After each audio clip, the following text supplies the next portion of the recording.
And right now, as elected leaders who tried to go in, we were told, well, hold on a second. We got to check to see if you can come in. Now, y'all know he likes to pal around with Putin, right? He's trying to turn us into Russia. But I got news for him. We, the people, will not go. That's right. In a moment of complete corruption, complete criminality from both Donald Trump and Elon Musk, it sometimes feels difficult to have hope. It feels difficult to see how we can fight back. But Hockey Jeffrey is making it a little bit easier, telling us the ways that he is not only going to screw up Donald Trump's plans, drop the hammer on them, stick the dagger in them, but the ways that we can use our voice to push back against what is happening right now today. We've already seen it be effective in combating the most ridiculous and dangerous actions to begin the Trump administration, and Hockey Jeffrey laid out the plan of how we need to continue to do so in a clip I want to check out before we do. If I could quickly ask you to leave a like on this video, and if you haven't already, and you enjoy our channel, to hit that subscribe button. It goes a long way. It really does mean a lot to me. Now, let's get into Hakeem Jeffries. I want to ask you about where your points of leverage are coming up, because in the House of Representatives, the minority has very few operative rights. You can introduce legislation, but it's impossible for you to get bills passed. You can't even get hearings on the bills, and the committee's run by Republicans.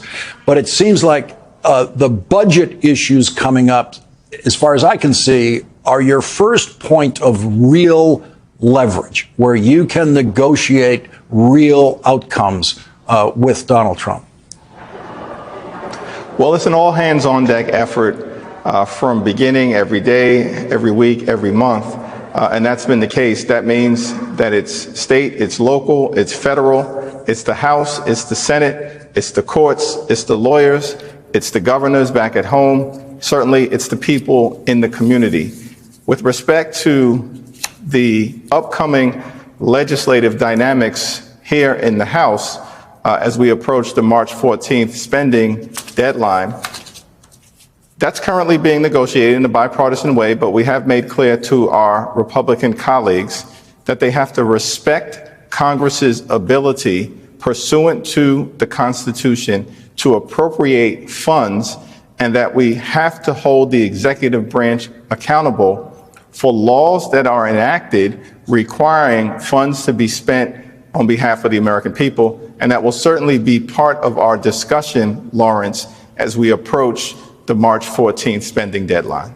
What are you going to do about it? I know how challenging a question that is for members of the minority party in the House of Representatives. But the questions you're getting, and I know you're getting back in New York, and you see it online, is the what are you going to do about it?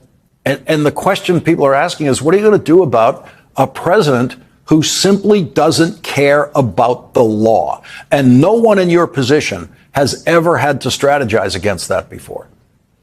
Yeah, one of the things that will continue to be important is our partnership with lawyers and advocacy groups. As part of the litigation strategy, we've seen a flood and an avalanche of outrageous executive actions that have been taken by the administration and by the current president, but that has also prompted a response of righteous litigation. There are more than 20 different lawsuits that have currently been filed challenging at least 11 of the unlawful executive orders that have been filed, and that will continue as we move forward. At the same time, of course, we have to continue the opposition where merited in pushing back against far-right extremism here in the Congress, and we will. And we also have to make sure that we continue to win the battle for public sentiment. Abraham Lincoln made the point that public sentiment is everything. With it, nothing can fail. Without it, nothing can succeed. And we've seen that in some of the forceful pushback that has caused the Trump administration to step back from their unlawful funding freeze, and most recently to step back from the wide-ranging imposition of tariffs on our North American allies. Rachel made the point at the beginning of our hour here tonight that you are in a position with this extremely narrow margin in the House now to be able to exert a leverage that others in your position haven't had because that vote count of the two parties is so narrow. And at the edge of the Republican vote count there's certainly 5 to 10 Republican members who have to be very worried about their own ability to get reelected in districts that don't support this extremism. That's exactly right. At the end of the day, the House Republicans have the narrowest majority of any party in Congress since the Great Depression. And as of the moment, it's 218 Republicans, 215 Democrats. There are certainly 15 or 20 Republicans who are in swing districts who should be held accountable for pushing back against the extremism that is attempting to overwhelm the sanity of the American people. And we've got to make sure that on every issue, Republicans are held to account and that they can join us if 3 Republicans, all it takes is 3, on any given issue to partner with the 215 members of the House Democratic Caucus to stop some of the madness from happening. And we've got to make sure that those Republicans are called to account on every single issue, including, are they going to stand up for Social Security or not? Are they going to stand up for Medicaid or not? Are they going to stand up for Medicare or not? New York's Hakeem Jeffries, Democratic leader of the House of Representatives, thank you so much for joining us tonight. I know people have been very, very eager to hear from you, and you know they all want to know what you're going to do about it, and I'm sure they greatly appreciate hearing from you here tonight. Thanks so much, Lawrence. Thank you. Right now, more than ever, we need to have a unified plan of attack. And especially on our messaging, we need to talk about the issues that matter most to voters. And Democrats need to be fired up doing so. And they need to personalize it. They need to make it very clear how this is impacting your day-to-day life, people's perception of Elon Musk right now. And it is getting more and more negative by the day. But those are the positive. One think that he's volunteering his time because he's such a swell guy. It's the same story that Donald Trump tried to tell that, oh, I don't need this. I'm just doing it for you. When in fact, Trump was broke and a criminal and trying to use the levers of power to pour billions into his bank account and escape accountability. Elon Musk is the same. He is trying to make sure that he can act in corrupt ways to benefit himself and his businesses. This is not about the goodness of his heart. That is a message that we have to drive home.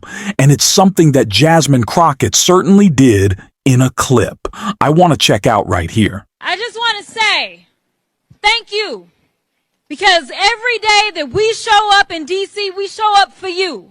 We know who we work for. We know that we work for the American people. And what we're not going to do is stand around while they pull this bullshit that they trying to pull right now. Go ahead. This is why I'm not going to be able to preach, because I probably won't be able to stop cussing. Take your time. But let me tell y'all something. I know some of y'all have been frustrated, and you've been saying, where are the Democrats? Where are our leaders? Well, I'm here to tell you that we ain't never left y'all. All right? We are here. We are also going to make sure that they uphold the law.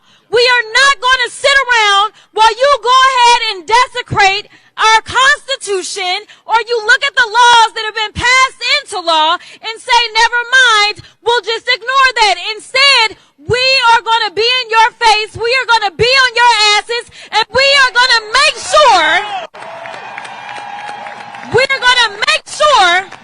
you understand what democracy looks like. This ain't it. So let me tell you something, Mr. Trump. You gonna learn a few lessons from us. And I'm gonna be the first one. You and your little friend off of Twitter. Y'all about to find out, all right? Come on. Now let me be clear. What Maxwell said is true. Our job is to conduct oversight. We both serve on the oversight committee. And right now, as elected leaders who try to go in, we were told, well, hold on a second. We got to check to see if you can come in. Now y'all know he likes to pal around with Putin, right? He's trying to turn us into Russia. But I got news for him. We, the people, will not go. That's right.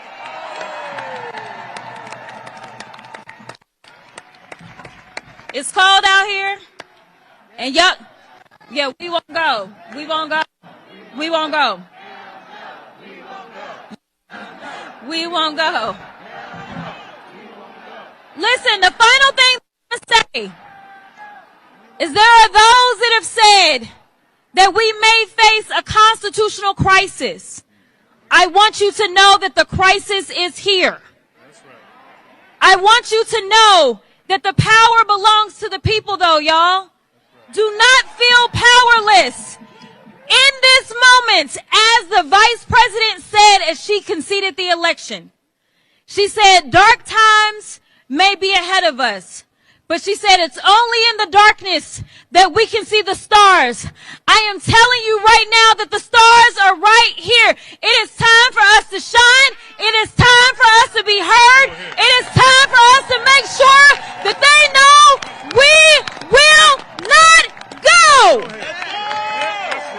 Democrats need to be hammering this message home every single day. Every single day. We need to be talking about how his corruption is impacting your life directly. How we didn't elect this guy.